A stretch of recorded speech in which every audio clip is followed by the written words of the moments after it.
Salve, salve, salve, salve, minha rapaziada, tudo certo com vocês? Como vocês estão? Espero que todos estejam bem. Dia de Atlético, dia de Furacão, dia de estreia na Copa do Brasil, jogo contra o Pouso Alegre. E eu vou confessar um negócio já desde esse início de vídeo.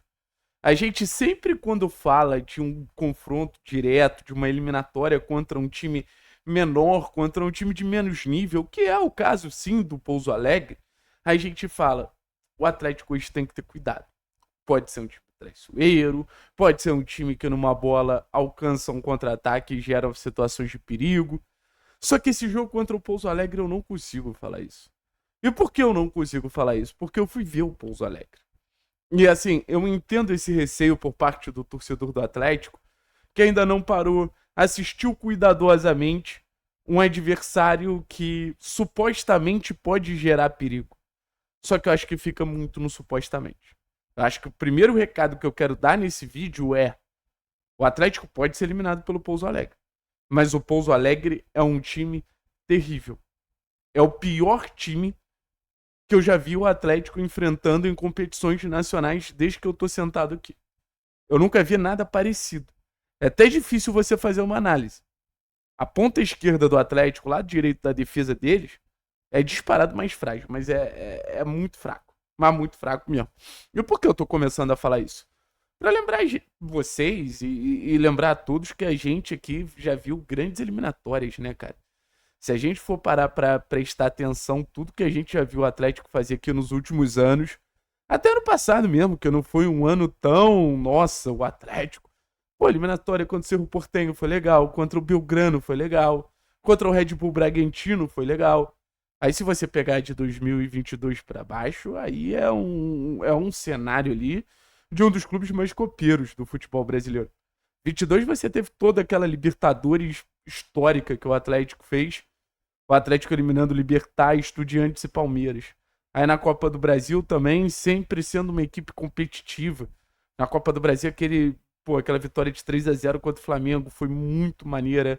Voltar a vencer na Vila Belmiro com aquele gol do Zé Ivaldo. Aí se a gente for pensar em Sul-Americana, pô, quantos grandes jogos a gente não vivenciou na Copa do Brasil de 2019, aquela sequência Grêmio, Inter, Flamengo, enfim. Foram realmente momentos históricos pro Atlético como um todo, e eu acho que para cada torcedor que viu o Clube Atlético Paranaense como um baita clube copeiro, né? O Atlético ele ficou marcado durante muito tempo como um clube copeiro, um clube que às vezes nem simbolizava nenhum tipo de favoritismo, mas conseguia lá a classificação. E a gente fala muito de voltar a ser um time que briga por coisas grandes. A gente fala muito de voltar a ser um time que, pô, tenta ser protagonista dentro do cenário do futebol brasileiro e sul-americano. E acho que o caminho para o Atlético voltar a brigar por títulos não tem mistério. São as Copas. Nesse caso, é a Copa do Brasil, né? Já que o Atlético não está em competição internacional. Então, hoje, o Atlético não é nem um pouco favorito para chegar, sei lá, nas quartas de final da Copa do Brasil. Mas, em muitos momentos, o Atlético também não era favorito para conseguir os objetivos que acabou conseguindo. Não era favorito em 19 para ser campeão da Copa do Brasil, não era favorito em 18 para ser campeão da Sul-Americana, não era um dos favoritos para chegar na final da Libertadores de 2022. O Atlético nunca foi um time que lidou com favoritismo, mas se o Atlético, assim, entender que é um caminho que a gente pode traçar na atual temporada, no sentido de, pô, a gente pode ir, cara, indo passo a passo, mas competindo e entendendo que isso aqui é o nosso conto de fadas, entendendo que isso aqui pode abrilhantar a nossa temporada. Não sei se o Atlético não pode ir chegando longe na Copa do Brasil, não. A gente já viu tantas campanhas surpreendentes aí. Recentemente, por exemplo, a gente viu o América Mineiro, um time de Série B, com Lisca chegando em semifinal.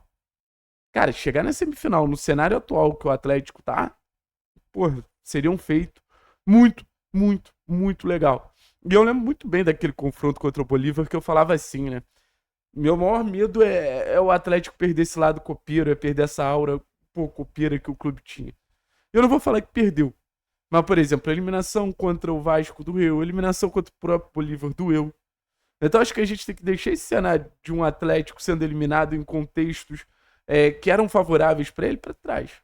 Volto a dizer, pode o regulamento ajudar o Pouso Alegre do jeito que for.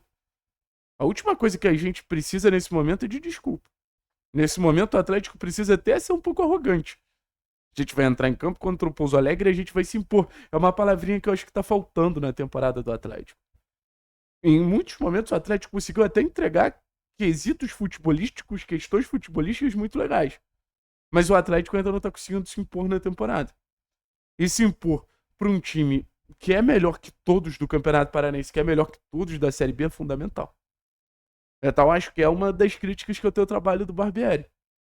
O Barbieri, ele, assim, tem todas as desculpas do mundo. Nenhuma desculpa que o Barbieri deu até agora é uma desculpa errada. Mas eu quero uma justificativa porque o Atlético não consegue se impor da maneira que deve se impor. Talvez ainda não esteja no tempo mesmo. Talvez a gente seja precipitado como um todo, mas contra adversários fracos, eu acho que, assim, eu entendo que existam jogos e jogos. Contra o Azures, usar a transição rápida fez sentido. Contra o Pouso Alegre, não tem contexto que não justifique o Atlético botar a bola no chão e fazer o que ele faz melhor que o Pouso Alegre, que é jogar futebol, beleza? E para isso o Atlético vai ter uma escalação um pouquinho diferente. Trazer alguns pontos aqui que eu tô curioso para entender da escalação. Como, por exemplo, o Atlético vai se comportar mais um jogo defensivamente. A defesa do Atlético talvez seja o setor que o Atlético consiga melhor desenvolver, melhor crescer nos últimos tempos. O Atlético jogando um bom futebol ofensivamente, acho que a gente viu ao longo de toda a temporada. Pelo menos o Atlético que criou bastante. Mas essa estabilidade defensiva é novidade. Já são 334 minutos sem sofrer gol. Então eu espero do fundo do coração que o Atlético consiga prolongar esses 334 minutos sem sofrer gol. Por enquanto eu tô vendo, por exemplo, o Dudu como um ponto defensivo estável, o Fernando como um ponto defensivo estável, e a nossa zaga, que parecia a zona mais vulnerável, encaixando com Tobias e Léo. Então, assim, defensivamente é o meu grande ponto. Se a gente for para os pênaltis, a gente vai precisar do Mikael, não tem muito mistério. O Mikael vem num aproveitamento absurdo, né? Pegou os últimos 4 pênaltis que defendeu. O Mikael vem no momento que comprova o título de goleiro mais promissor do futebol brasileiro. Eu confesso pra vocês que eu até cogitei, puta, o Santos no banco, mas, pô, não tenho o que falar em relação ao Mikael. Um goleiro muito maduro, um goleiro muito, muito pronto, apesar da pouca idade. Aí você vai pro meio campo, né? No meio campo você tem entrado o Filipinho. Cara, é foda. O meio campo do Atlético virou um grande problema. E eu não acho que o meio campo seja uma peneira. O meio campo do Atlético, ele precisa encaixar o Raul. E eu vou ficar chato aqui falando do Raul, mas o Filipinho tinha que ser o camisa 5. A maneira como o Filipinho busca jogo quando entra contra o Azures, a maneira como o Filipinho faz a transição ofensiva como fez contra o Azures, é algo que a gente não tem no time titular do Atlético. E olha que eu nem acho o Filipinho um grande passador, um cara que se destaca a partir do jogo com bola. Mas é um jogador que vai entrar e eu acho que ele tem muito mais essa disponibilidade de fazer essa transição. Nem acho que o Pouso Alegre vai pressionar muita gente, tá? Pouso Alegre, em vários momentos do Campeonato Mineiro, baixava bloco e não incomodava em absolutamente nada nesse sentido de pressão. Aí a gente vai do meio para frente. O retorno do Zapelli, que é uma grandiosa novidade, né?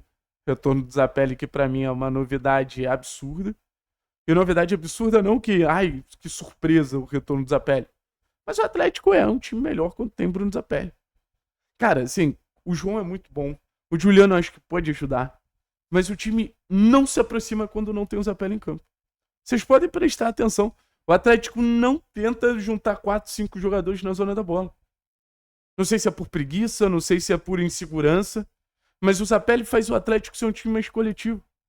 E o Atlético sendo um time mais coletivo, o que acontece? As individualidades conseguem brilhar mais. Muito se fala que o Zapelli é um jogador individualista, muito pelo contrário. O Zapelli faz o Atlético como um todo ser uma equipe melhor. Isso precisa ser levado muito em consideração. Então, muito bom ter o Zapelli de novo.